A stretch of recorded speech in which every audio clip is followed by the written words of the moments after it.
അലൈക്കും വറഹ്മത്തുള്ളാഹി വബറകാതുഹു.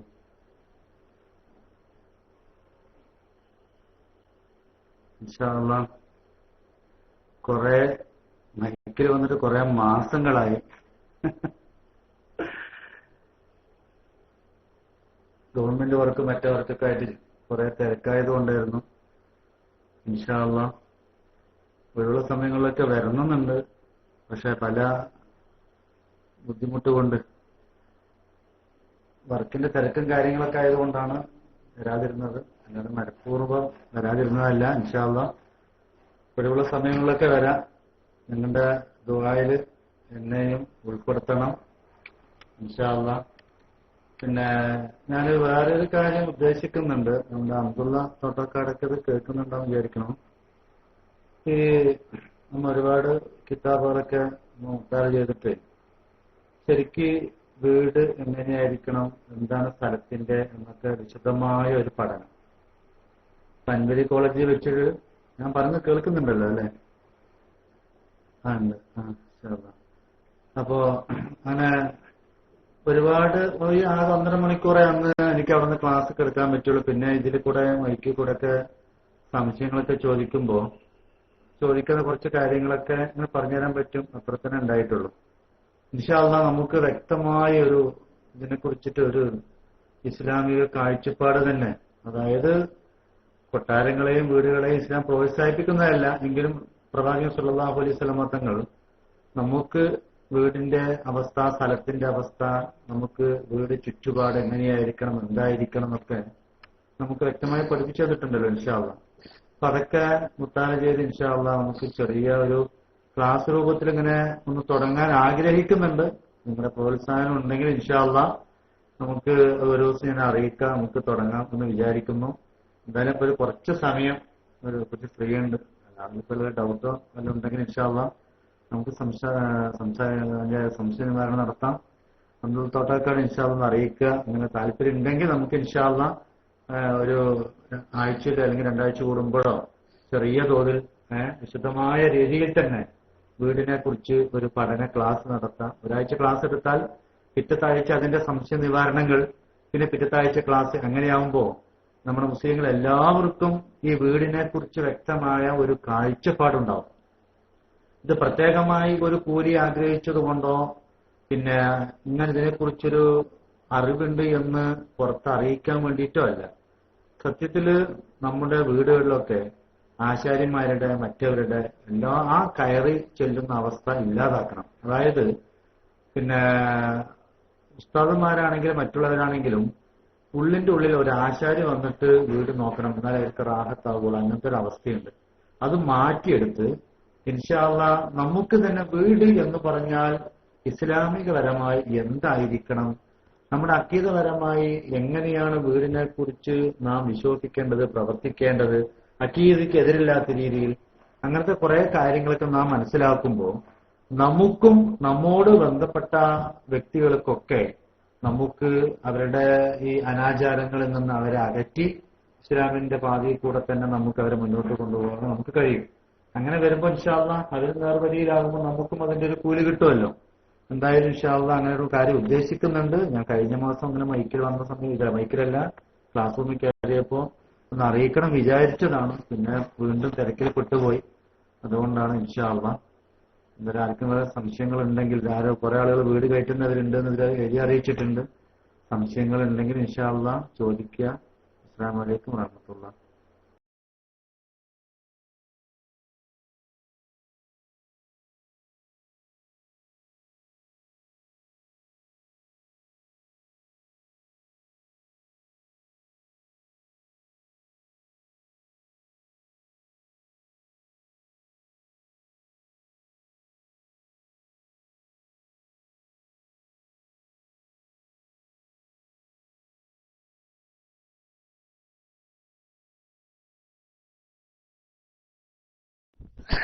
അസ്സലാമു അലൈക്കും.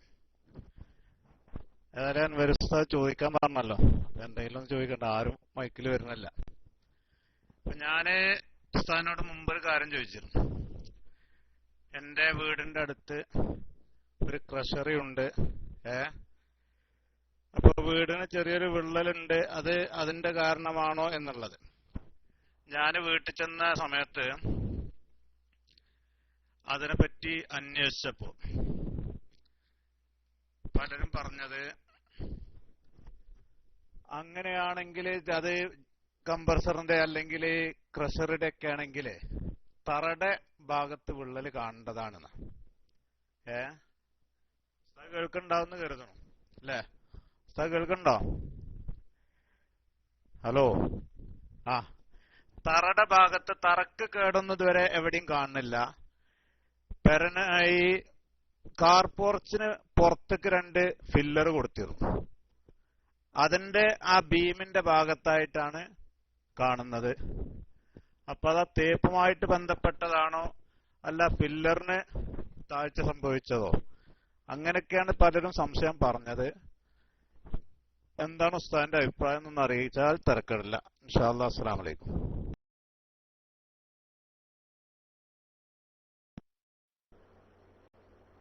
അസ്സലാമു അലൈക്കും വറഹ്മത്തുള്ളാഹി. ഇതിലിപ്പോ നിങ്ങൾ പറഞ്ഞത് പോർച്ചിന്റെ ഭാഗത്ത് ചിന്നല് എന്ന് പറഞ്ഞത് സാധാരണഗതിയില് 1-2 കാരണങ്ങളെ കൊണ്ട് വീടിന് ചിന്നൽ സംഭവിക്കാം. അതിൽ ഒന്നാമത്തത് ഇഷ്ടിക പടുക്കുന്ന സമയത്ത്, അവിടേക്ക് എന്താ ഭാഷ എന്നറിയില്ല, ഇഷ്ടിക കെട്ടുന്ന സമയത്ത് 2 ഇഷ്ടിക വയ്ക്കുമ്പോ അതിന്റെ മുകളിൽ വേറെ ഒരു ഇഷ്ടിക വരുമ്പോ കറക്റ്റ് താഴെ, ഒരു ഉദാഹരണം പറയുന്നത്, താഴെ 2 ഇഷ്ടിക വെക്കുന്നു വെട്ടുകല്ല്, അതിന്റെ മുകളിൽ വേറൊരു വെട്ടുകല്ല് വെക്കുമ്പോ മുകളിൽ വെക്കുന്ന ആ ഒരു വെട്ടുകല്ല് ഈ 2 ഇഷ്ടികന്റെയും പകുതിയിൽ വെച്ച് നിൽക്കണം. മനസ്സിലാവുണ്ടാവുമെന്ന് വിചാരിക്കണോ? ഉണ്ടോ? ഞാൻ പറഞ്ഞത് 2 ഇഷ്ടിക നിരത്ത് 2 വെട്ടുകല്ല് നീളത്തിൽ വെച്ചു. അങ്ങനെ അതിന്റെ മോൾ വശത്ത് വേറെ ഒരു ഇഷ്ടിക വെക്കുമ്പോ താഴത്ത് വെച്ച ഇഷ്ടികയുടെ പകുതിയിലായിരിക്കണം മോളിൽ ഇഷ്ടിക നിൽക്കേണ്ടത്. അങ്ങനെ വരുമ്പോൾ ഈ ഇഷ്ടികകൾ കൂട്ടിവെക്കുമ്പോൾ ജോയിന്റ് കറക്റ്റായിട്ട് അടഞ്ഞിരിക്കണം. അത് ഇഷ്ടിക കൊണ്ട് കെട്ടുന്ന സമയത്തൊക്കെ ഈ മോൾ വശങ്ങളിലേക്ക് എത്തുന്ന സമയത്തൊക്കെ ഈ ജോയിന്റ് മുറിക്കാതെ വെക്കുന്ന സമയത്ത് ഒരു ഭാഗത്ത് ചിന്നൽ വന്നാൽ ആ ചിന്നൽ നേരെ താഴം വരേക്ക് ചിന്നൽ വരും. അതുകൊണ്ടാണ് എഞ്ചിനീയറിംഗ് തിയറിയിൽ പറയുന്നത് 2 ഇഷ്ടികകൾ അല്ലെങ്കിൽ വെട്ടുകല്ലുകൾ അടിയിൽ ഉണ്ടെങ്കിൽ ആ വെട്ടുകല്ലിന്റെ മുകളിൽ വെക്കുന്ന കല്ല് താഴത്തുള്ള കല്ലിന്റെ പകുതി വെച്ചായിരിക്കണം മുകളിൽ ഉണ്ടാവേണ്ടത് എന്നർത്ഥം. അപ്പൊ ഇങ്ങനെ പറയുന്നത് കൊണ്ട് നിങ്ങൾക്ക് മനസ്സിലാവുണ്ടോ എന്നുള്ള അറിയില്ല. പ്രാക്ടിക്കലായിട്ട് നമ്മൾ കാണുമ്പോഴേ ശരിക്കും അറിയുള്ളൂ. 2 ഇഷ്ടിക നീളത്തിൽ വെക്കുക, ആ വരി കഴിഞ്ഞാൽ അതിന്റെ മുകളിൽ ഇഷ്ടിക വെക്കുന്നത് 2 ഇഷ്ടികയും കൂടി കൂട്ടിമുട്ടുന്ന ജോയിന്റ് ഉണ്ടല്ലോ, ആ ജോയിന്റ് നമ്മൾ അതിന്റെ മുകളിൽ വെക്കുന്ന ഇഷ്ടികയുടെ നേരെ പകുതിയിലായിരിക്കണം നിൽക്കേണ്ടത്. അങ്ങനെ വരുമ്പോൾ ചിന്നൽ വരില്ല. പിന്നെ വേറൊരു സാധ്യത പറഞ്ഞാല് ഈ പോർച്ചിലേക്ക് സിറ്റ് ഔട്ടിന്റെ പോർച്ചിന്റെ ബീം പോർച്ചിന്റെ തൂണില് ലോഡ് ചെയ്യുമ്പോൾ അതിന്റെ അടിയിൽ PCC നല്ല സ്ട്രോങ് ആയിട്ട് PCC ഇട്ടിട്ടില്ലെങ്കിൽ മണ്ണ് താന്നാലും ഈ പറഞ്ഞ ചിന്നൽ വരാൻ സാധ്യതയുണ്ട്. അടിയിൽ സാധാരണഗതിയിൽ ഏറ്റവും ചുരുങ്ങിയത് 10 സെന്റിമീറ്റർ 148 അഥവാ 1 കൊട്ട സിമന്റ്, 4 കൊട്ട മണല്, 8 കൊട്ട 1.5 ഇഞ്ചിന്റെ മെറ്റൽ എന്ന തോതിലാണ് അടിയിൽ PCC പറഞ്ഞ സാധനം ഇടുക. അത് മണ്ണിന്റെ ഉറപ്പിനനുസരിച്ച് അത് 15 സെന്റിമീറ്റർ 20 സെന്റിമീറ്റർ വരേക്കൊക്കെ ആ PCC ഇടാറുണ്ട്. ഇപ്പൊ നെൽപ്പാടങ്ങളിലാണെങ്കിൽ ആദ്യം അടിയില് ബോൾഡർ കരിങ്കല്ല് പതിച്ച ശേഷമാണ് അതിന്റെ മുകളിൽ PCC ഇടുന്നത്. അപ്പോൾ അങ്ങനെ മണ്ണ് താന്നു വന്നാലും ഇതിന്റെ അവിടെ ബീം താങ്ങുകൊണ്ട് ഇത് പൊട്ടാൻ സാധ്യതയുണ്ട്. പക്ഷെ ആ സാധ്യത നമ്മുടെ സ്ലാബിനും കൂടി ബാധിക്കും. പോർച്ചിന്റെ അവിടെ താന്നതാണെങ്കിൽ തീർച്ചയായും നമ്മുടെ പോർച്ചിന്റെ പില്ലറിലേക്ക് നീണ്ടുവരുന്ന ബീമിന്റെ അറ്റത്ത് അതിന്റെ കേടുപാടുകൾ സംഭവിക്കും. അങ്ങനെ നിങ്ങളുടെ വീട്ടിൽ അറ്റത്ത് ഈ ബീമിന്റെയും മെയിൻ സ്ലാബിന്റെയും ഒക്കെ ഭാഗത്ത് ചെറിയ ചിന്നൽ വന്നിട്ടുണ്ടെങ്കിൽ തീർച്ചയായും പോർച്ചിന്റെ തൂണിന്റെ പ്രശ്നമാണെന്ന് കണക്കാക്കാം. അല്ലാത്ത ഒരു വിഷയം മിക്കവാറും വീടുകളിൽ വരുന്നത് തേപ്പിന്റെ പൊട്ടല് എന്ന് പറയാൻ പറ്റില്ല. കാരണം ഇഷ്ടിക പൊട്ടുന്ന സമയത്താണ് സ്വാഭാവികമായിട്ടും ഈ തേപ്പുകളൊക്കെ പൊട്ടുന്നത്. അതുകൊണ്ട് തേപ്പ് ചെത്തിയിട്ട് ശരിയാക്കി പറഞ്ഞ 100% ഒന്നും ആ പൊട്ടൽ നിൽക്കൂല. അത് ശരിക്ക് ഇഷ്ടിക അല്ലെങ്കിൽ വെട്ടുകല്ല് പൊട്ടുന്ന സമയത്താണ് അതിന്റെ പൊട്ടൽ പുറത്തേക്ക് വരുന്നത്. പിന്നെ രണ്ടാമത്തൊന്ന് വൈബ്രേഷൻ വരുന്ന സമയത്ത് നിങ്ങൾ പറഞ്ഞ പോലെ തറയിലൊക്കെ ഇളക്കങ്ങൾ സംഭവിക്കാമെങ്കിലും അതിൽ കൂടുതലായിട്ട് തറ കഴിഞ്ഞ ഉടനെ ഒരു ബെൽറ്റ് കൊടുക്കുന്നത് കൊണ്ട് ആ ബെൽറ്റിന്റെ അടിയിൽ നിൽക്കുന്ന 1.5 അടി അഥവാ 45 സെന്റിമീറ്റർ ഹൈറ്റിൽ വരുന്ന ആ തറയ്ക്ക് സ്വാഭാവികമായിട്ട് കേടുപാടുകൾ സംഭവിക്കാൻ സാധ്യത കുറവാണ്. കാരണം 1.5 അടി നമ്മ മോൾ വശത്തേക്ക് കരിങ്കല്ലുകൾ കൊണ്ട് കെട്ടി അതിന്റെ മുകളിൽ വീണ്ടും ബെൽറ്റ് വാർക്കുകയാണ്. ആ ബെൽറ്റ് വാർക്കുമ്പോൾ ഈ കരിങ്കല്ല് ജാമായി നിൽക്കുന്നത് കൊണ്ട് അതിന് പ്രശ്നം വരില്ല. പിന്നെ ആ ബെൽറ്റിന്റെ മോൾ വശത്ത് നിന്ന് ലിൻഡൽ വരേക്ക് 210 സെന്റിമീറ്റർ അഥവാ 7 അടി ഹൈറ്റിൽ നമ്മൾ ഇഷ്ടിക പണിയുന്നു, ബ്രിക്ക് വർക്ക് ചെയ്യുന്നു. ആ ബ്രിക്ക് വർക്ക് ചെയ്യുന്ന സമയത്ത് 7 അടി ഹൈറ്റ് ഉണ്ട്. അവിടെ എന്ത് ചെയ്യാം, വൈബ്രേഷൻ കൊണ്ട് അവിടേക്ക് കേടുപാടുകൾ സംഭവിക്കാൻ സാധ്യതയുണ്ട്. പിന്നെ അത് മാത്രമല്ല, ശബ്ദങ്ങൾ ഉണ്ടെങ്കിൽ, അതായത് പിന്നെ ഈ പൂരങ്ങൾ നടക്കുന്ന അവിടെ ഭയങ്കര വെടിക്കെട്ടൊക്കെ നടക്കുന്നുണ്ടെങ്കിൽ തീർച്ചയായും ചുമരുകൾക്ക് വിള്ളിച്ച് വരും. അത് പിന്നെ എന്തായാലും തന്നെ നിർബന്ധമായിട്ടും അത് വരും. ഞാൻ ഈ നെന്മാറ ഭാഗത്തായതുകൊണ്ട് ഇവിടെ നെന്മാറ അല്ലെങ്കിൽ വേല അവർക്ക് ഈ പരിസരത്തുള്ള ബിൽഡിങ്ങുകളൊക്കെ ഇൻഷുറൻസ് ചെയ്തിട്ടാണ്. വേലയ്ക്ക് വേണ്ടി പൊട്ടിക്കുന്ന പടക്കം കൊണ്ട് പിന്നെ ഗ്ലാസുകൾ പൊട്ടിത്തെറിക്കുന്നുണ്ട്, ചുമരി ചിന്നൽ വരുന്നുണ്ട്. അതൊക്കെ സ്വാഭാവികമായിട്ട് സൗണ്ട് കൊണ്ട് വരുന്ന ഒരു ചിന്നലുകൾ വരുന്നുണ്ട്. ഇപ്പൊ സൗണ്ട് കൂടുതലാണെങ്കിൽ ഗ്ലാസ് അടച്ചിട്ടാൽ ഗ്ലാസ് പൊട്ടും, പടക്കം പൊട്ടുന്ന സമയത്തൊക്കെ. അതുകൊണ്ട് ഗ്ലാസ് നമ്മൾ ജനാലയൊക്കെ തുറന്നിടും. അപ്പൊ ആ ഒരു അവസ്ഥ അവിടെ ഇല്ലാന്നുണ്ടെങ്കിൽ തീർച്ചയായും വൈബ്രേഷൻ കൊണ്ടും നിങ്ങളുടെ ചുമരി ചിന്നൽ വരാം. ഞാൻ ഈ പറഞ്ഞ പ്രകാരം പോർച്ചിന്റെ ഭാഗത്ത് പില്ലറിന് ഒടിവ് വന്നിട്ടുണ്ടെങ്കിൽ, ബീമിന് ഒടിവ് വന്നിട്ടുണ്ടെങ്കിൽ അത് തീർച്ചയായിട്ടും പില്ലറിന്റെ ഒരു അപാകതയും കൂടിയാണ്. നിങ്ങൾ വൈബ്രേഷൻ കൊണ്ട് തറയ്ക്ക് കേടില്ല എന്ന് പറയുന്നതിൽ അർത്ഥമില്ല. 1.5 അടി ഹൈറ്റിൽ ബീം വാർക്കുന്നത് കൊണ്ട് പെട്ടെന്ന് തറ ചിന്നാൻ സാധ്യത 100% ഇല്ല. അതുകൊണ്ട് ഈ തറയുടെ മോൾ വശത്തേക്ക് ചിന്നൽ വരാൻ സാധ്യത കൂടുതലുമാണ് ഇൻഷാ അല്ലാഹ്.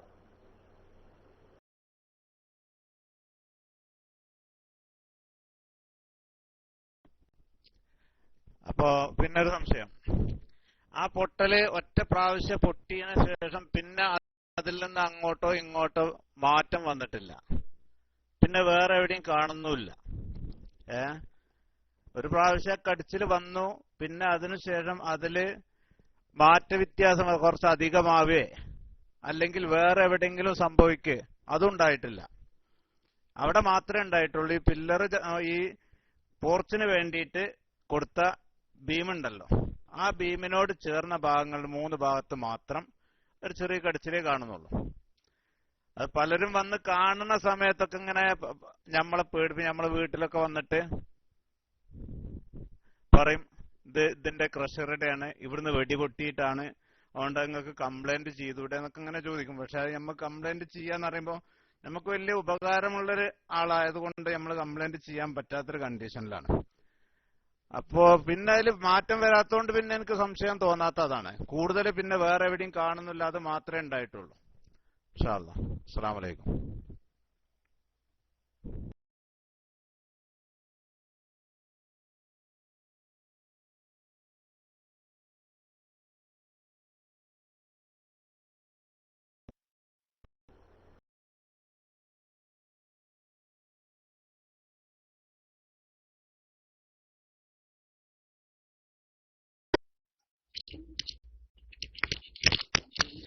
അസ്സലാമു അലൈക്കും വറഹ്മത്തുള്ളാഹി വബറകാതുഹു. കേൾക്കുന്നുണ്ടല്ലേ മൈക്ക്? ഉസ്താദേ, എന്റെ ചോദ്യം, നമ്മൾ ഈ മണലിന് പകരം മറ്റുള്ള വസ്തുക്കളൊക്കെ ഉപയോഗിക്കുന്നുണ്ടല്ലോ, വാർപ്പിനും അതുപോലെ തേക്കാനൊക്കെ, അത് എത്രമാത്രം കോറി വേസ്റ്റുകളൊക്കെ എത്രമാത്രം അതിനൊരു സേഫ്റ്റി ഉണ്ട്? അതുകൊണ്ടൊക്കെ വാർത്താല് ഒരു എഞ്ചിനീയർക്ക് എത്ര വർഷം ഏകദേശം ഒരു ഗ്യാരണ്ടി പറയാൻ പറ്റും എന്നതാണ്. പിന്നെ നമ്മുടെ വീട് കുടിയിരിക്കുന്ന സമയം, ഏറ്റവും നല്ല സമയം ഏതാണ്? അത് സുബഹിക്ക് ശേഷമാണോ? അടുത്തൊക്കെ സുബഹി നിസ്കാരം വീടുകളിൽ വെച്ച് നടത്തി അങ്ങനെ കയറിയിരിക്കാറുണ്ട്. എന്റെ നാട്ടിലൊക്കെ ഒരു 7 മണിക്കാണ് സമയം വെക്കുക. കാരണം ഉസ്താദ് അത് ജമാഅത്ത് നഷ്ടപ്പെടുമെന്നൊക്കെ പറഞ്ഞ് സുബഹി കഴിഞ്ഞിട്ട് ഒരു 7 മണിക്കാണ് ഇപ്പോൾ ദുഹാ നിസ്കാരം നടത്തിയിട്ടാണ് ഇപ്പൊ നടക്കാറ്. അതിൽ ഏറ്റവും നല്ല ടൈം ഏതാണ് എന്നതാണ് ചോദ്യം.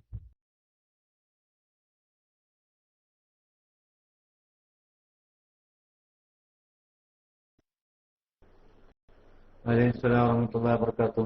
ഇത് രണ്ട് മറുപടികള്.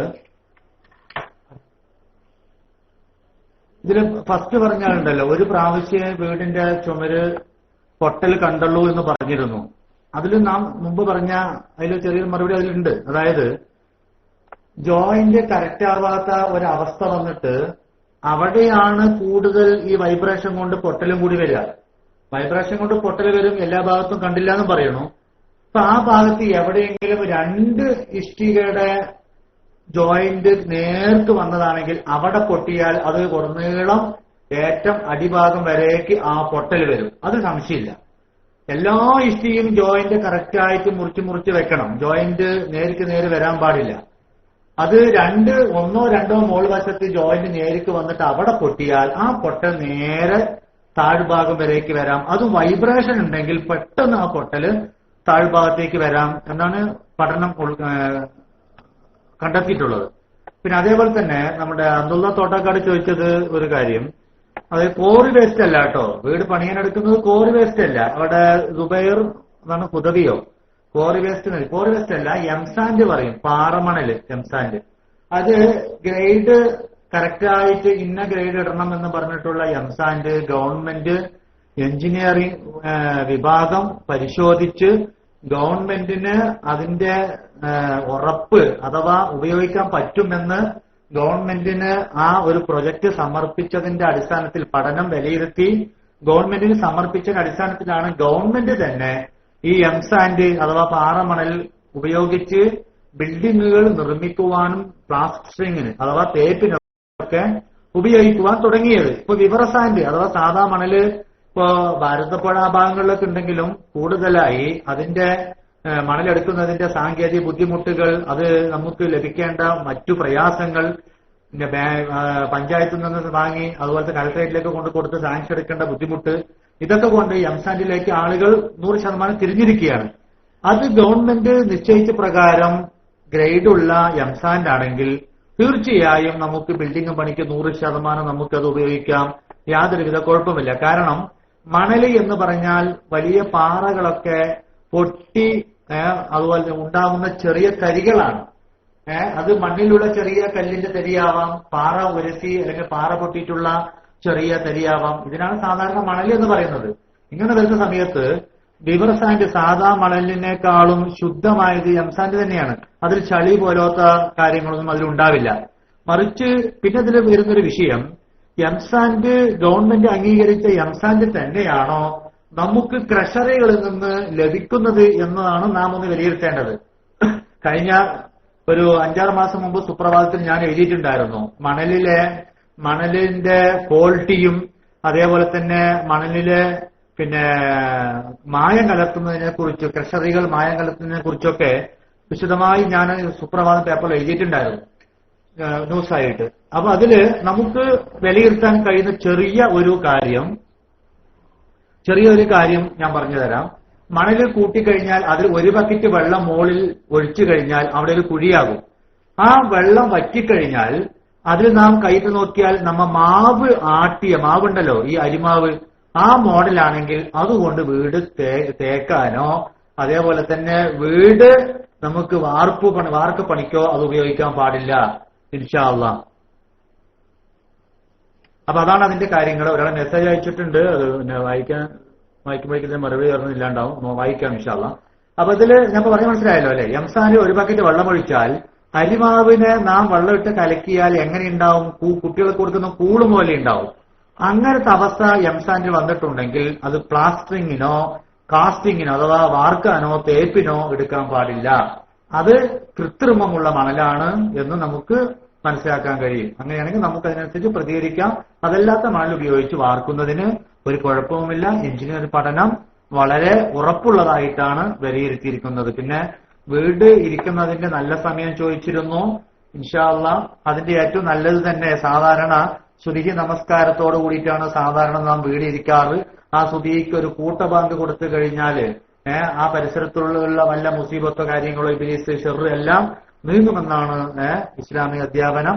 അതുകൊണ്ട് സുബീക്ക് തന്നെ സാധാരണഗതി 90% ആളുകൾ സുബീ നിസ്കാരത്തോട് കൂടിയിട്ട് വീടിരിക്കലാണ് ആരംഭിക്കുന്നത്. ഇൻഷാ അല്ലാഹ് അത് തന്നെയാണ് നല്ലതും. വൈകുന്നേരത്തെക്കാളും അവല് സുബഹിക്ക് തന്നെ നമ്മൾ വീടിരിക്കുക, അത് തന്നെയാണ് നല്ലത്. ഇൻഷാ അല്ലാഹ്. അസ്സലാമു അലൈക്കും വറഹ്മത്തുള്ളാഹി വബറകാതുഹു.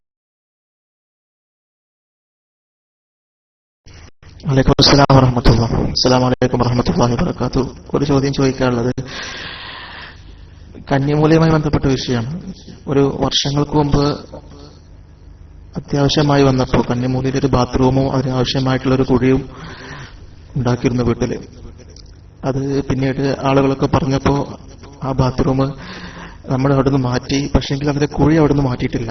അതിങ്ങനെ മണ്ണിട്ടിട്ട് അതിനകത്ത് മണ്ണിനടിയിൽ തന്നെ കിടക്കുകയാണ്. അതുകൊണ്ട് വല്ല വിഷമം ഉണ്ടാവുക എന്നുള്ളതാണ് എനിക്ക് ചോദിക്കാനുള്ളത്. അസ്സലാമു അലൈക്കും.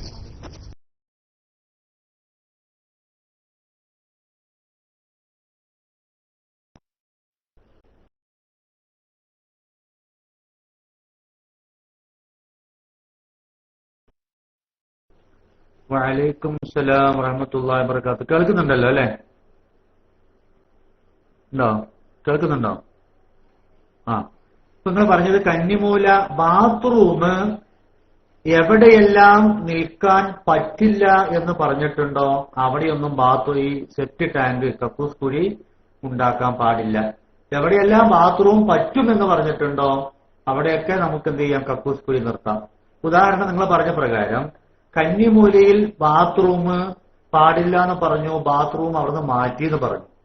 ആ ബാത്റൂം പോലെ തന്നെയാണ് ഈ കക്കൂസ് കുഴിയും. അതേ ഹുക്മ തന്നെയാണ്.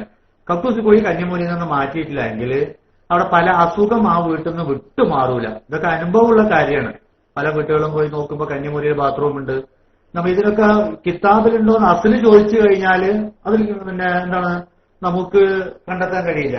പൊതുവായിട്ട് കന്നിമൂലയിൽ ബാത്റൂം വേണം വേണ്ട എന്ന് നെഹി വരാത്ത കാലത്തോളം അങ്ങനെ ഏതെങ്കിലും ഒരു ഇൽമ് അവിടെ ബാത്റൂം പറ്റില്ല എന്ന് പറഞ്ഞിട്ടുണ്ടെങ്കിൽ അത് നമുക്ക് ഉൾക്കൊള്ളാം. അത് ഇസ്ലാമിനെതിരല്ല.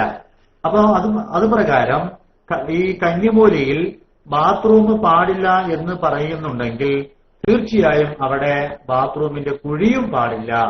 കാരണം ബാത്റൂമിനേക്കാളും ഡേഞ്ചറാണ് കക്കൂസിന്റെ കുഴി. കാരണം ഈ വിസർജനം സ്റ്റോർ ചെയ്യുന്ന സ്ഥലമാണ് വിസർജിക്കുന്ന സ്ഥലത്തേക്കാളും ഏറ്റവും ഡേഞ്ചർ. അസ്സലാമു അലൈക്കും വറഹ്മത്തുള്ളാഹി.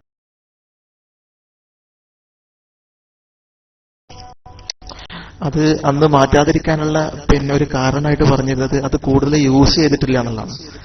അപ്പൊ പറഞ്ഞ പോലെ വിസർജ്യ വസ്തുക്കൾ കൂടുതൽ അതിനകത്ത് ഉണ്ടായിട്ടില്ല, അതിലേക്ക് ഒഴുകിയിട്ടില്ല. അപ്പൊ അത് വളരെ പെട്ടെന്ന് നമ്മൾ ഒഴിവാക്കിയിട്ടുണ്ട്. അങ്ങനെയാകുമ്പോൾ പ്രശ്നം ഉണ്ടാവില്ല എന്നുണ്ടോ?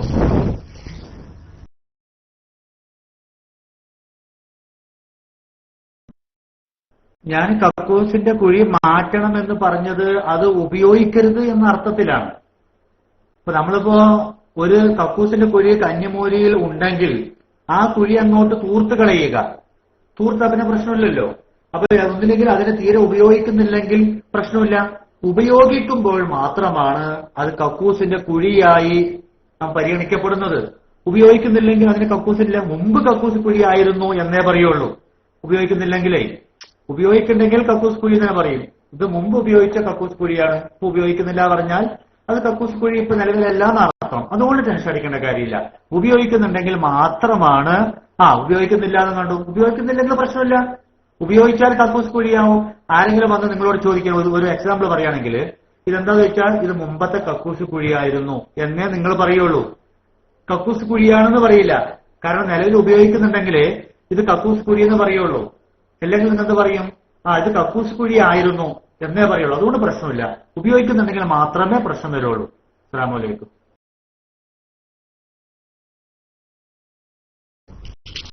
ചോദിക്കാനുള്ളത് നമ്മുടെ അടുക്കളയുടെ പാകം ചെയ്യുന്ന ഭാഗം എങ്ങോട്ടാണ് വരേണ്ടത് എന്നുള്ളതാണ്.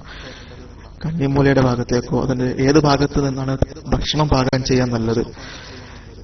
ഇപ്പൊ നമ്മളെ വീട്ടിൽ തന്നെ പലപ്പോഴും എന്റെ ഓർമ്മ ശരിയാണെങ്കിൽ 4-5 പ്രാവശ്യം നമ്മുടെ ഈ അടുക്കളയുടെ ലൊക്കേഷൻ എന്ന് പറഞ്ഞ പാകം ചെയ്യുന്ന ഭാഗം ഇങ്ങനെ മാറ്റി പൊളിക്കുക അങ്ങനെ അവസ്ഥ ഉണ്ടായിട്ടുണ്ട്. അതിനെക്കുറിച്ചൊന്ന് വിശദീകരിച്ചിരുന്നെങ്കിൽ.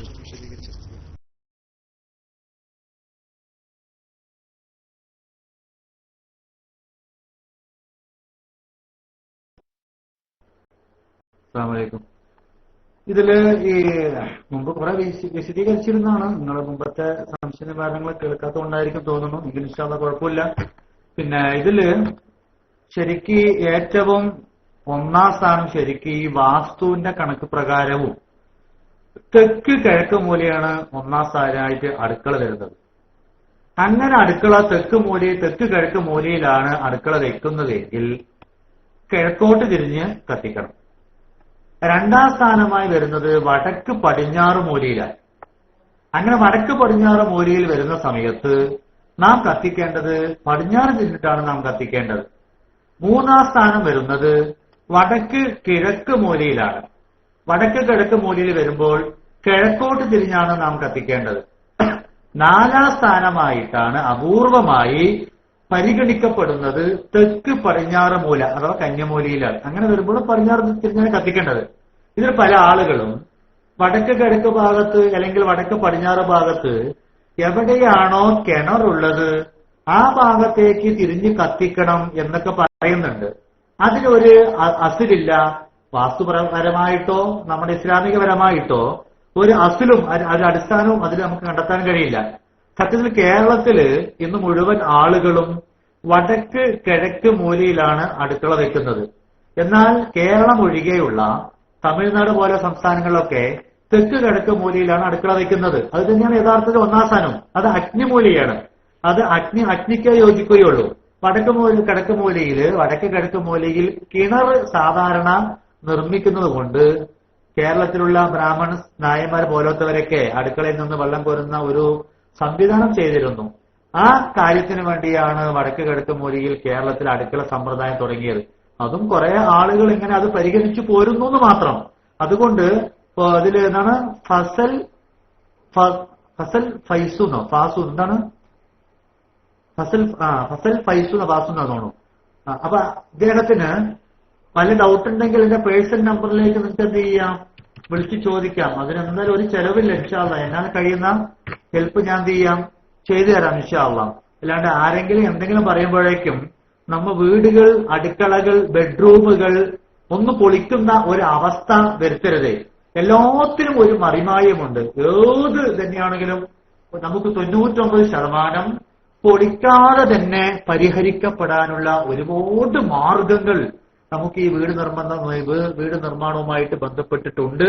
അതുകൊണ്ട് വീട് വെക്കുന്നവർ അല്ലെങ്കിൽ പഴയ വീടുള്ളവർ അതിൽ വല്ല ആര് തന്നെ എന്ത് തന്നെ പറഞ്ഞാലും എന്റെ ഒന്നില്ലെങ്കിൽ അവർ തർക്കിക്കുകയാണെങ്കിൽ ഇൻഷാ അല്ലാഹ് എന്റെ ഈ നമ്പർ കൊടുക്കുക. അല്ലെങ്കിൽ നിങ്ങൾക്ക് സംശയമുണ്ടെങ്കിൽ എന്നെ വിളിക്കുക. എന്റെ കഴിവിന്റെ പരമാവധി ഇൻഷാ അല്ലാഹ് ഞാൻ ഹെൽപ്പ് ചെയ്യാം. പരമാവധി വിളിക്കുന്നവർ രാത്രി ഒരു 8:30-ക്ക് ശേഷമാണെങ്കിൽ വലിയ ഉപകാരമായി എന്ന് അറിയിക്കുന്നു ഇൻഷാ അല്ലാഹ്. അപ്പോൾ അടുക്കളകൾ അങ്ങോട്ടും ഇങ്ങോട്ടും മാറ്റി ടെൻഷൻ അടിക്കേണ്ട. ഡൗട്ടുകൾ ഉണ്ടെങ്കിൽ വിളിച്ച് ചോദിക്കുക ഇൻഷാ അല്ലാഹ്. അതിന് വേണ്ട രീതിയിൽ എങ്ങനെയാണ് അടുക്കളയുടെ കിടപ്പ് കിടക്കുന്നത് എന്ന് മനസ്സിലാക്കി അതുകൊണ്ട് നമുക്ക് അതിന് തിരിക്കാം. അല്ലാണ്ട് ഒറ്റയടിക്ക് ഏത് നിർമ്മിച്ചതിനെ പൊളിക്കേണ്ട ഒരു അവസ്ഥ നാം വരുത്തരുത്. അതിനൊരുപാട് അതിനുള്ള പോംവഴികളുണ്ട് എന്ന് നിങ്ങളെ അറിയിക്കുന്നു. അസ്സലാമു അലൈക്കും.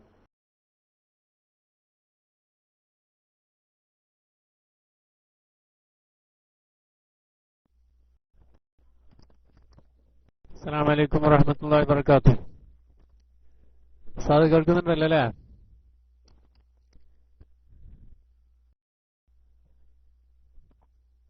ഞാൻ പറയുന്നത് കേൾക്കുന്നുണ്ടോ സാദ്? ഓക്കെ. എന്റെ ഒരു ചോദ്യം എന്ന് വെച്ചാല് ഹിന്ദുക്കളൊക്കെ താമസിക്കുന്ന ഒരു പറമ്പ്, അവിടെ അവരുടെ ശവമൊക്കെ കുഴിച്ചിട്ടൊരു സ്ഥലത്ത് അല്ലെങ്കിൽ അവർ പൂജ ഇപ്പോ ഒരു പല കുടുതി കൊടുക്കാന്നോ അല്ലെങ്കിൽ പിശാചിന് എന്തെങ്കിലുമൊക്കെ അങ്ങനെയുള്ള എന്തെങ്കിലുമൊക്കെ പൂജ നടത്തിയ സ്ഥലത്തെ ഒക്കെ നമുക്ക് വീടെടുക്കുന്നതിന് നമ്മൾ പറമ്പ് വാങ്ങി അവിടെ വീട് വെക്കുന്നതിന് വല്ല ദോഷങ്ങളും വരുമോ എന്നുള്ളതാണ് എന്റെ സംശയം. നിർത്തുന്നു. അസ്സലാമു അലൈക്കും.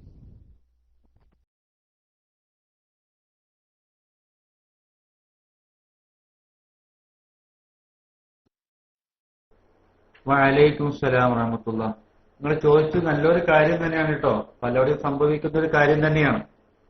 മഹാനായ പ്രവാചകൻ സല്ലല്ലാഹു അലൈഹി വസല്ലമ തങ്ങൾ നമുക്ക് പഠിപ്പിച്ചു തന്ന ഒരു ഹദീസ് ബുഖാരിയിലും മുസ്ലിമിലും ഒക്കെ നമുക്ക് കാണാൻ കഴിയും.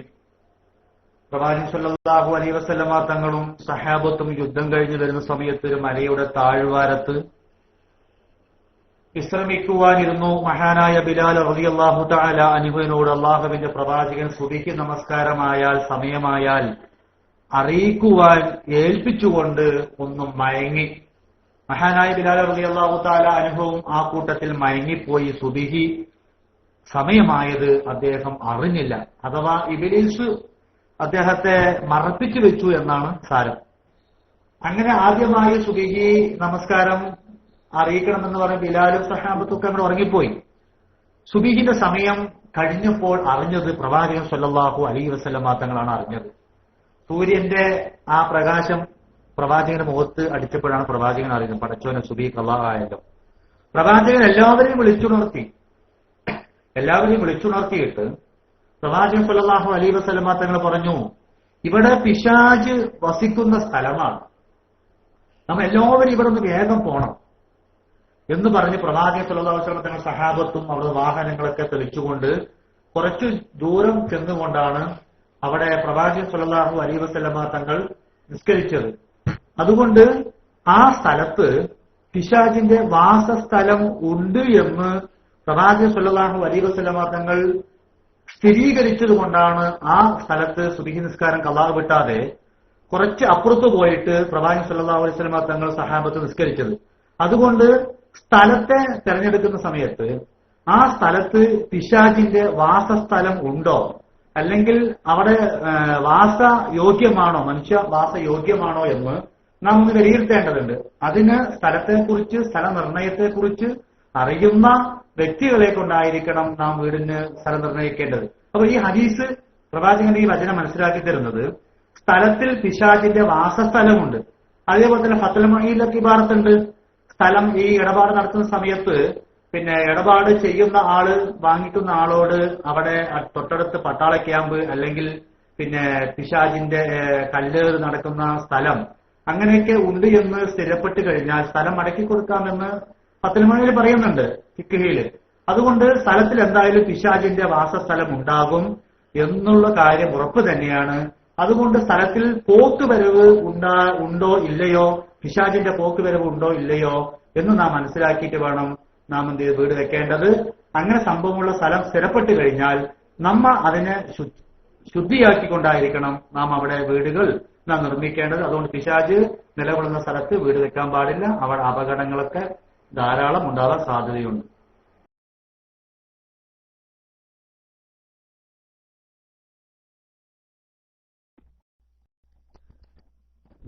ജസാക്കുമുല്ലാഹ് ഖൈർ. ഉസ്താദ്, എന്റെ ഒരു ചോദ്യം ഇത് കൂടെ ഉണ്ടായിരുന്നു.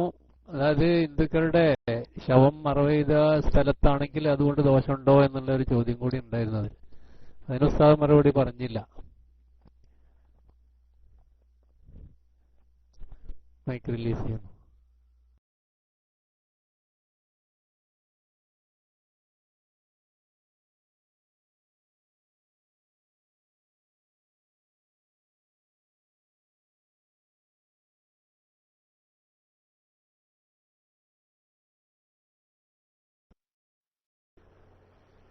അസ്സലാമു ചോദ്യം മനസ്സിലായില്ല കേട്ടോ, ഒന്നും കൂടി ചോദിക്കണേ.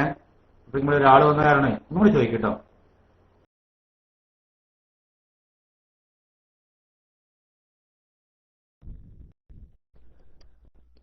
എന്റെ ചോദ്യം ഇതാണ്, അന്യമതസ്ഥരുടെ ശവം മറയത്, അപ്പൊ ഹിന്ദുക്കൾ താമസിക്കുന്ന പറമ്പുകളിൽ അവരൊക്കെ ശവം ദഹിപ്പിക്കാറുണ്ടല്ലോ, അങ്ങനെയുള്ള സ്ഥലത്ത് വീട് വെക്കുന്നതുകൊണ്ട് ദോഷമുണ്ടോ എന്ന എന്റെ ചോദ്യം.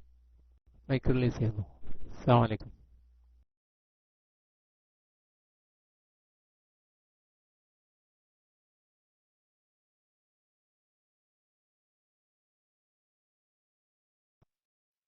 വഅലൈക്കും സലാം. അതെന്തായാലും തീർച്ചയായിട്ടും അങ്ങനെ ഉണ്ടാവും. കാരണം പറഞ്ഞാല് പിന്നെ ശവങ്ങൾ മറവ് ചെയ്യുന്ന സ്ഥലത്ത് വീട് വെക്കുമ്പോൾ അവിടെ പല പ്രശ്നങ്ങൾ, ഉദാഹരണം പറഞ്ഞാല്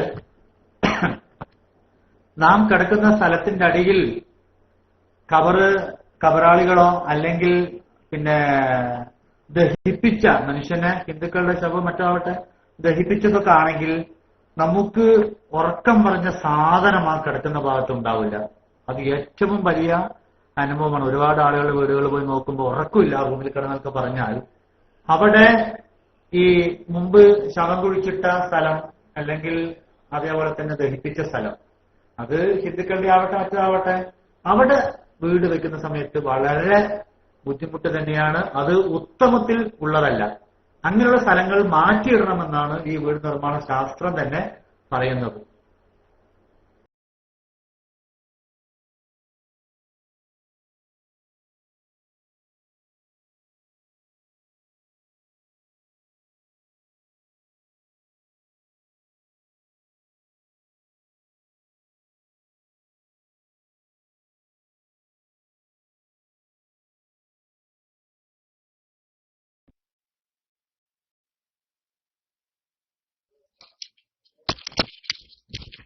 അസ്സലാമു അലൈക്കും വറഹ്മത്തുള്ളാഹി വബറകാതുഹു. എന്താണ് ആരും മൈക്കെടുക്കാത്തെ? ആരെങ്കിലും മൈക്കിൽ വരി. ആഷിഖ് നബി ഉസ്താദൊക്കെ എത്തിയിട്ടുണ്ടല്ലോ. ചോദ്യങ്ങളുള്ളവരൊക്കെ ഉള്ള ആളുകളൊക്കെ മൈക്കെടുത്ത് ചോദ്യങ്ങൾ ചോദിക്കും. ഇനി ചോദ്യം ഭർത്താക്കളൊന്നുമില്ലേ? ചോദ്യ സംബന്ധമായിട്ടുള്ള ചോദ്യങ്ങളൊക്കെ ഒരുപാട് സംശയങ്ങളുണ്ടാവും. ഏതായാലും മറ്റുള്ളവരൊക്കെ മൈക്കിൽ വരാൻ മൈക്കും ദേശം.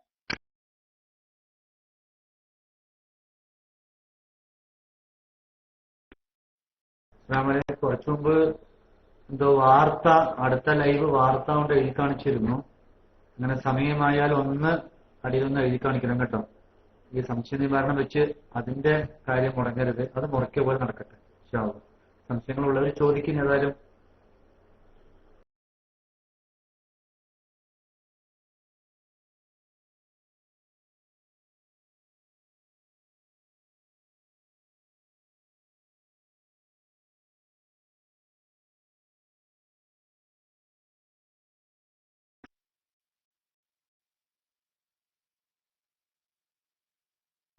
അസ്സലാമു അലൈക്കും. പിന്നെ ഒരാളുടെ ചോദ്യം, നമ്മൾ തറയിട്ട് കഴിഞ്ഞാൽ എത്ര വർഷം അതെങ്ങനെ വീട് വെക്കാതെ അങ്ങനെ നിർത്താൻ പറ്റും? പിന്നീട് അത് വെക്കുന്ന സമയത്ത് ഒരു 2-3 വർഷമൊക്കെ കഴിഞ്ഞാൽ പിന്നെ അത് എന്തെങ്കിലും ചെയ്യേണ്ടി വരുമോ എന്നതാണ് ചോദ്യം. ചോദ്യം മനസ്സിലായില്ലേ? നമ്മൾ തറയിട്ട് കഴിഞ്ഞിട്ട് 2 വർഷമോ 3 വർഷമോ ഒക്കെ വീട് വെക്കാൻ പറ്റാതെ നിർത്തി കഴിഞ്ഞാൽ എത്ര വർഷം വരെ അതങ്ങനെ നീളാൻ പറ്റും എന്നതാണ് ചോദ്യം.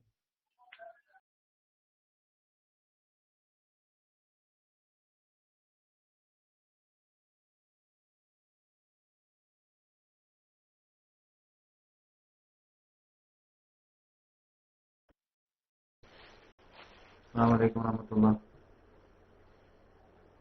ഈ പല ആളുകളും ഈ തെറ്റിദ്ധരിപ്പിക്കുന്നുണ്ട് മനുഷ്യരെ. എങ്ങനെയെന്ന് വെച്ചാല് തറയിട്ട് ബെൽറ്റൊക്കെ വാർത്ത് കുറെ വർഷം ഇങ്ങനെ കിടന്നാൽ അത് ഒരു അപാകതയാണ്, ഒരു ലക്ഷണക്കേടാണെന്നൊക്കെ പറഞ്ഞ് മനുഷ്യന്മാരെ ഇങ്ങനെ ഇടങ്ങാറാക്കുന്ന ഒരു സ്വഭാവമുണ്ട്. സാധാരണഗതിയിൽ മനുഷ്യന്റെ സാമ്പത്തികം അനുസരിച്ചുകൊണ്ടാണ് വീട് ഇങ്ങനെ നിർമ്മിക്കുന്നത്. സമ്പത്തുള്ളവർ പെട്ടെന്ന് വീട് നിർമ്മിക്കുന്നു, ഇല്ലാത്തവർ പിന്നെ ഘട്ടം ഘട്ടമായി നിർമ്മിക്കുന്നു. അതൊക്കെ നമ്മുടെ സാമ്പത്തികം അനുസരിച്ച് വീട് നിർമ്മാണത്തിന്റെ കാര്യത്തിൽ അങ്ങനെ വരും. അല്ലാതെ അതൊരു അഭംഗി അല്ലെങ്കിൽ അപലക്ഷണം എന്നൊന്നും പറയാൻ കഴിയില്ല. മാത്രമല്ല അതില് പുല്ല് പിടിക്കാതെ നാം ശ്രദ്ധിക്കണം. കാരണം പുല്ല് പിടിക്കുന്ന സമയത്ത് സ്വാഭാവികമായി മണ്ണൊക്കെ ഈ കല്ലിന്റെ ഇടയിലൊക്കെ പോയി കഴിഞ്ഞാൽ സ്വാഭാവികമായി കല്ലുകൾ ഇരിക്കുന്ന സ്ഥലത്ത് നിന്ന് ഇളക്കം കാര്യങ്ങളൊക്കെ വരും. സിമെന്റ് ഇട്ടതാണെങ്കിലും അതിനും പല അതിന്റെ ക്യൂറിംഗ് പീരീഡ് കഴിയുമ്പോൾ പ്രശ്നങ്ങളും കാര്യങ്ങളും വരാറുണ്ട്. അതുകൊണ്ട് നാം ശ്രദ്ധിക്കേണ്ടത് തറ അങ്ങനെ എത്ര വർഷം വേണമെങ്കിലും ഇട്ട് കിടന്നാലും യാതൊരുവിധ കുഴപ്പവുമില്ല. തറയ്ക്ക് യാതൊരുവിധ കേടുപാടും സംഭവിക്കില്ല. അതിൽ വീട് വെക്കുന്നത് യാതൊരുവിധ കുഴപ്പവുമില്ല. ആരെങ്കിലും ആശയക്കുഴപ്പം ഉണ്ടാക്കുകയാണെങ്കിൽ അവരുടെ അതിനെക്കുറിച്ചുള്ള അജ്ഞതയാണെന്ന് മാത്രമേ നമുക്ക് പറയാൻ കഴിയുകയുള്ളൂ. അതുകൊണ്ട് തറ മണ്ണ് പിടിക്കാതെ വനം പൊത്താതെ ഒന്ന് ശ്രദ്ധിക്കുക എന്ന് മാത്രം. കാരണം അതിന്റെ ക്വാളിറ്റിയിൽ മാറ്റം വരാതിരിക്കാൻ വേണ്ടി. അല്ലാതെ നിങ്ങൾക്ക് എത്ര വർഷമാണെങ്കിലും കഴിഞ്ഞ് അതിന് മുകളിൽ വീട് വെക്കാം, യാതൊരുവിധ കുഴപ്പമില്ല. ഒരുപാട് ആളുകൾ PM ചെയ്ത് ചോദിക്കുന്നുണ്ട്. അവർക്ക് മൈക്കിലേക്ക് വന്നാൽ വളരെ ഉപകാരമായി. ഇത് വായിക്കുന്നതും പറയുന്നതും കൂടിയുള്ള ബുദ്ധിമുട്ട് മാറ്റാൻ വേണ്ടിയാണ്. ഇൻഷാ അല്ലാഹ്. അസ്സലാമു അലൈക്കും.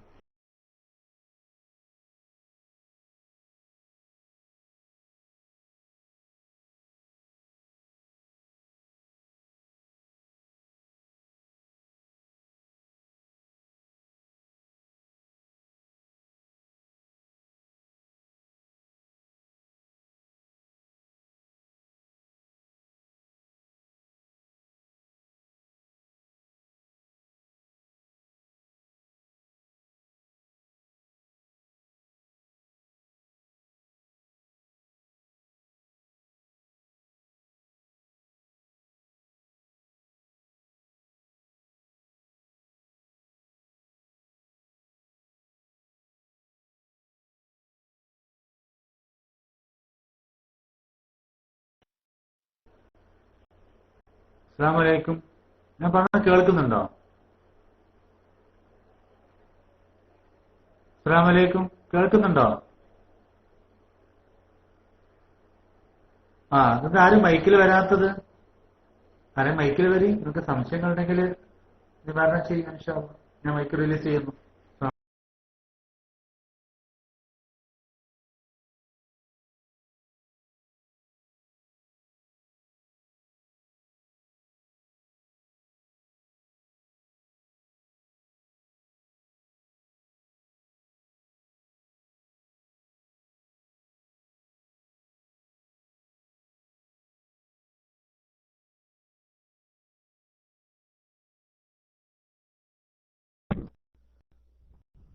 അസ്സലാമു അലൈക്കും വറഹ്മത്തുള്ളാഹി. ആർക്കും സംശയങ്ങളൊന്നും ഇല്ലാന്ന് തോന്നുന്നുണ്ട് ഉസ്താദെ. ഏതായാലും ഉസ്താദിന്റെ ഈ ഒരു ഒരു പങ്ക്തി വളരെയധികം ഉപകാരപ്പെടുന്നുണ്ട്. പലരും ഇത്തരം കാര്യങ്ങളിലൊക്കെ വളരെ ആശങ്കപ്പെട്ട് ഇങ്ങനെ അഭിപ്രായങ്ങൾ പറയാറുണ്ട്. സസ്യശാസ്ത്രത്തില് അതിന്റെ ഇസ്ലാമിക ശാസ്ത്രത്തിൽ ഉസ്താദിനുള്ള ഒരു വിവരം കൊണ്ട് നമുക്ക് അതിന്റെ ഇസ്ലാമിക മാനങ്ങൾ മനസ്സിലാക്കാൻ കഴിയുന്നു എന്നത് വളരെ സന്തോഷകരമാണ്. ഉസ്താദ് ഇടയ്ക്കൊക്കെ വന്ന് ഇങ്ങനെ ഒരു ക്ലാസ് എടുത്താൽ നന്നായിരിക്കും എന്നൊരു അഭിപ്രായം എനിക്കുണ്ട്. ഉസ്താദ് തെക്കൻ കേരളാണെന്ന് തോന്നുന്നുണ്ട് അല്ലേ? സംസാരം കേട്ടിട്ട് ഉസ്താദ് അബ്ദുൽ ഖാദർ അൻവരി ദക്ഷിണ കേരളാണെന്നാണ് മനസ്സിലാണ് ഉസ്താദിന്റെ സംസാരം. പാലക്കാട്. ഓക്കെ. അപ്പൊ അൻവരിയന്റെ അടുത്ത് തന്നെയാണ്. മാഷാ അല്ലാഹ്. ഏതായാലും ഉസ്താദിന് അല്ലാഹു തആല ബർക്കത്ത് ചെയ്യട്ടെ, ഇൽമിൽ ബർക്കത്ത് ചെയ്യട്ടെ, എല്ലാ കാര്യങ്ങളും അല്ലാഹു തആല ബർക്കത്ത് ചെയ്യട്ടെ എന്ന് ദുആ ചെയ്യുന്നു. ഉസ്താദിന് എന്തെങ്കിലും സംസാരിക്കാനുണ്ടെങ്കിൽ മൈക്കിലേക്ക് വരാം. പാലക്കാട് എവിടെയാണെന്ന് ചോദിക്കുന്നുണ്ട് ഉസ്താദെ. ഞാൻ മൈക്ക് റിലീസ് ചെയ്യുന്നു. അസ്സലാമു അലൈക്കും. നെന്മാറയാണ് ഉസ്താദ്. ഏതായാലും ഞാൻ ഉസ്താദിന് വേണ്ടി മൈക്ക് റിലീസ് ചെയ്യുന്നു. അസ്സലാമു അലൈക്കും.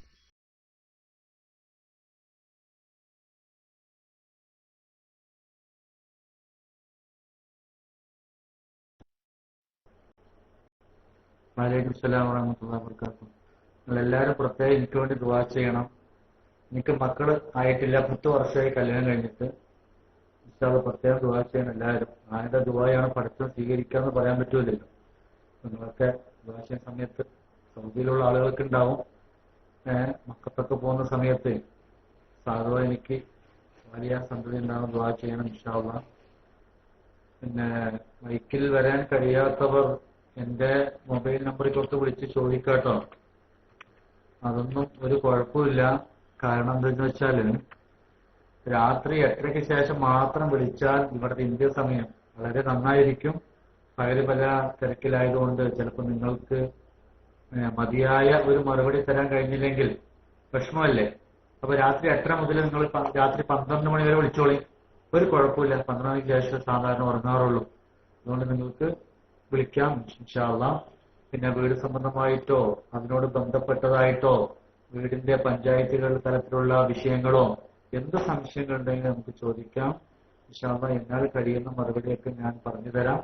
അതേപോലെ തന്നെ നാം മനസ്സിലാക്കേണ്ട വിഷയം, ഞങ്ങളൊരു കാര്യം ഉദ്ദേശിക്കുന്നുണ്ട്. ഞാൻ കുറച്ചു മുമ്പ് ഫസ്റ്റ് പറഞ്ഞിരുന്നു, ഒരു വീട് എന്ന് പറഞ്ഞാൽ എന്താണ്, അതിന്റെ വീടിന്റെ സ്ഥലം എന്ന് പറഞ്ഞാൽ എന്താണ്, അതിന്റെ ഇസ്ലാമിക മാനദണ്ഡം എങ്ങനെയാണ് നിർണ്ണയിക്കേണ്ടത് എന്നൊക്കെ ഇൻഷാ അല്ലാഹ് ഞാൻ അറിയിക്കാം. നിങ്ങൾക്ക് താല്പര്യമുണ്ടെങ്കിൽ വ്യക്തമായ ഒരു ക്ലാസ് അഥവാ ഈ ക്ലാസ് കേൾക്കുന്നവൻ അത് ശരിക്ക് ഒരു റെഫറൻസായി സൂക്ഷിക്കുകയാണെങ്കിൽ വീടിനെ സംബന്ധിച്ച് വേറെ ആരോടും ഒരു സംശയം ചോദിക്കാത്ത രീതിയിൽ അവനിക്ക് വീടിന്റെ കാര്യങ്ങൾ മനസ്സിലാക്കുവാനും അതനുസരിച്ച് നിർമ്മാണം നടത്തുവാനുമുള്ള ഒരു പ്രാപ്തി കഴിവ് ഇൻഷാ അല്ലാഹ് ലഭിക്കും.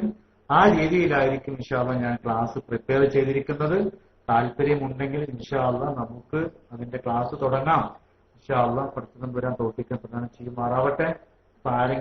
ഇനി ആരൊന്നും ഇല്ലാതൊന്നും റേഷൻ ഒന്നും കാണാനില്ല. ഇൻഷാ അല്ലാഹ് സംശയങ്ങളുണ്ടെങ്കിൽ ഇൻഷാ അല്ലാഹ് അടുത്ത പ്രാവശ്യം ക്ലാസ് വരുമ്പോൾ നമുക്ക് സംശയങ്ങൾ നടത്താം. ദുആ ചെയ്യുക. അസ്സലാമു അലൈക്കും വറഹ്മത്തുള്ളാഹി.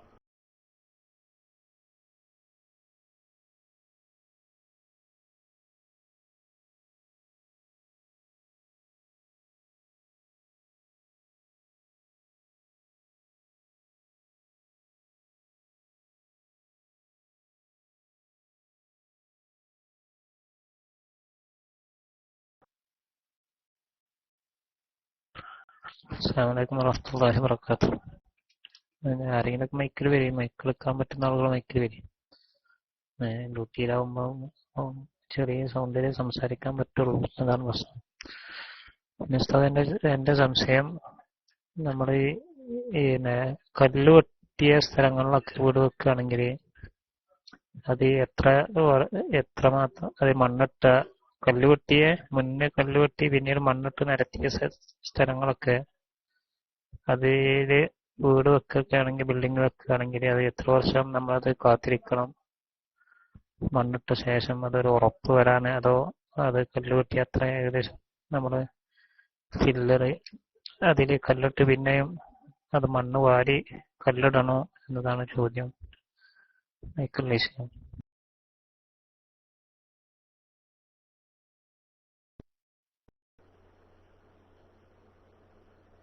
അസ്സലാമു അലൈക്കും.